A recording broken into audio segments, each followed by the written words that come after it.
In 2009, Naughty Dog dropped a cultural nuke with Uncharted 2, Among Thieves. It was a masterpiece. It won every award under the sun, turned Nathan Drake into gaming's absolute golden boy, and basically forced every other developer on earth to sit down and ask themselves, wait, how the hell did they do that on a PS3? It was lightning in a bottle. But here's the problem with catching lightning in a bottle. Eventually, the studio executives are going to walk into the room and say, great job team, now do it again, make it bigger, and you have exactly 2 years. Go.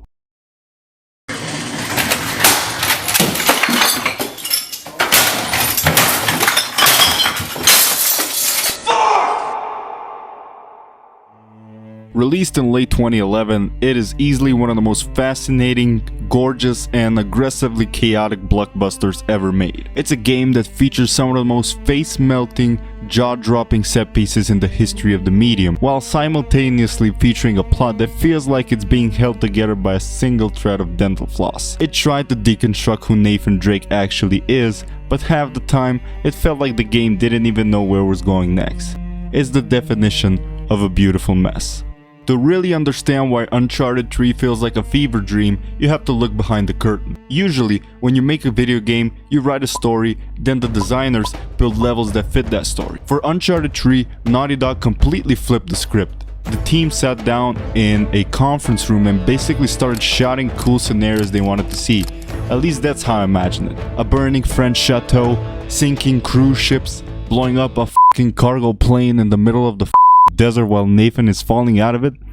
Yeah, why not? And the legendary Amy Hennig, the narrative genius behind the series, was basically handed this random list of sequences from a Michael Bay movie and told to write a coherent script that connects it all. Oh, and just to make things extra stressful, Naughty Dog split their studio in half right after Uncharted 2. A massive chunk of their top-tier talent, including Neil Druckmann and Bruce Straley, quietly snuck off into a corner to go create this little indie project called The Last of Us. This left the Uncharted 3 crew severely understaffed, working against a brutal 2-year deadline, trying to live up to the legacy of the greatest action game ever made. Now, despite the chaotic development, the first few hours of Uncharted 3 are arguably some of the best writing in the entire franchise. Because instead of opening with a massive explosion, the game starts in a grimy, rain-slicked pub in London. It's small, it's gritty, and it immediately signals that this game wants to be a character study. Drake's Deception is a fantastic title because the deception isn't some ancient riddle, it's Nathan Drake himself. For 2 whole games, we just accepted that Nate was this charming, lucky treasure hunter who happened to be related to Sir Francis Drake. But Uncharted 3 grabs you by the collar and says, hey, look closer. This guy is actually a deeply insecure orphan who stole a ring, changed his name, created a whole fake persona, and is a literal pathological liar running away from reality. What ring?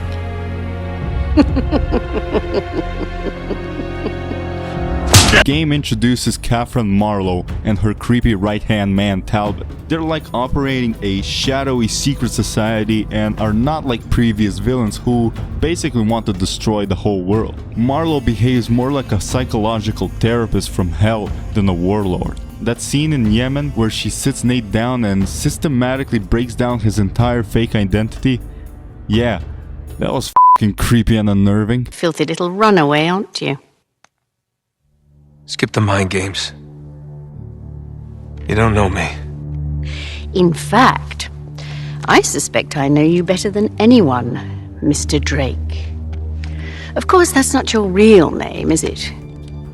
But we won't dwell on that. But at the heart of the game is undeniably the father-son dynamic between Nate and Victor Sullivan. The flashback to Colombia, showing a teenage Nate meeting a younger, slightly less grey Sully, is fantastic. It explains why Sully puts up with Nate's suicidal obsession. He looks at this kid and sees a reflection of his own reckless youth, and he decides to become the father figure that Nate desperately needed.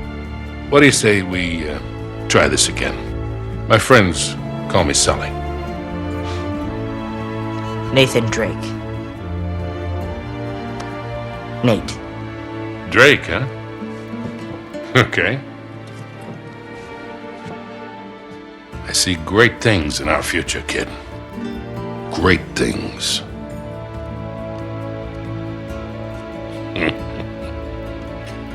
But man, once that emotional high wears off, the structural cracks in this game start showing, and they hit like a freight train. Around the halfway mark, the narrative completely fractures.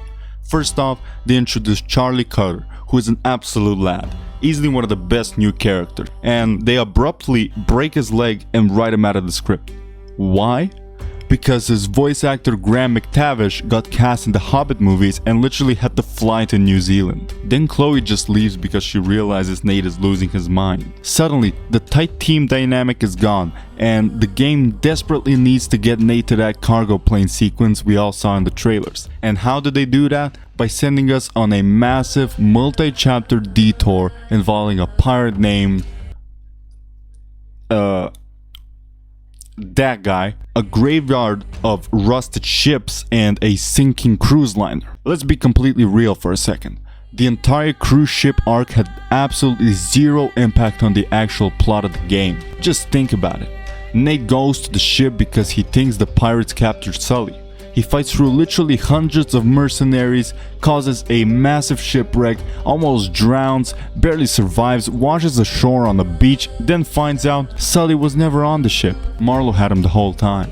You could cut chapters 12 through 15 completely out of the game and the story wouldn't change at all. But while it fails as a piece of storytelling, what it gives us instead is one of the most mechanically impressive, atmosphere-dripping segments Naughty Dog has ever crafted. Up until this point, Uncharted has always been about beautiful, sun-drenched ruins, lush green jungles, and vibrant ancient cities. The ship graveyard throws all of that out of the window and drags you into something that feels straight out of a survival horror game. It is incredibly eerie. You're dropped into this dark, stormy, forgotten corner of the ocean, swimming through the decaying skeletal hulls of rusted out vessels. The sky is pitch black. The rain is pouring down and the ocean is violently churning around you. There's a heavy, deeply unsettling sense of isolation here. You're basically navigating a graveyard of twisted metal and forgotten iron. The sound design is spectacular. Every creak of the rusting hulls, every groan of the metal shifting against the waves makes you feel like the environment itself is alive and trying to swallow you whole. It creates this beautifully creepy, claustrophobic atmosphere that makes your skin crawl in the best way possible. One of the most mechanically impressive, visually stunning sequences in PS3 history. Climbing up a sideways, flooding ship is incredible gameplay, but narratively, it is the ultimate filler episode. Okay, look, even if the story is being held together by scotch tape, you cannot deny that when Uncharted 3 hits its stride, it hits harder than almost anything else in the media. The cargo plane sequence is legendary for a reason. It is a masterclass in how to build tension. You start with a stealth section on an airstrip, which turns into a frantic sprint to catch a moving plane, and then the door opens. You're fighting a massive brute while dangling from a cargo net 20,000 feet in the air. The plane explodes and you're literally playing for a terminal velocity freefall trying to grab a parachute midair. It's seamless, it's terrifying, and it looks better than most games coming out today. And then right after giving you the highest adrenaline spike possible, the game does something incredibly brave. It forces you to slow down. You land in the Rub al Khali desert, and for 20 minutes, you just walk. Walk, walk, walk, walk. There are no enemies to shoot, no walls to climb, it's just Nate, a vast ocean of sand, and a beautifully mournful cello track playing in the background. You watch him dehydrate, hallucinate, and slowly collapse under the weight of his own arrogance. It is Naughty Dog at their absolute best, using the medium of gaming to make you feel the exhaustion and desperation of the character. But then we get to the ending. And man, does Uncharted 3 stumble across the finish line. When you finally reach Ubar, the Atlantis of the Sands, the game pulls its classic supernatural twist, but with a catch. It's all a hallucination caused by the city's contained water supply. On paper, that's a clever narrative twist. In reality, it means you spend the final act fighting standard mercenaries who just happen to have flaming heads. It's annoying, bullet-spongy gameplay that lacks the punch of the previous game. And the final boss fight, it's a glorified quick-time event against Talbot. But you know what?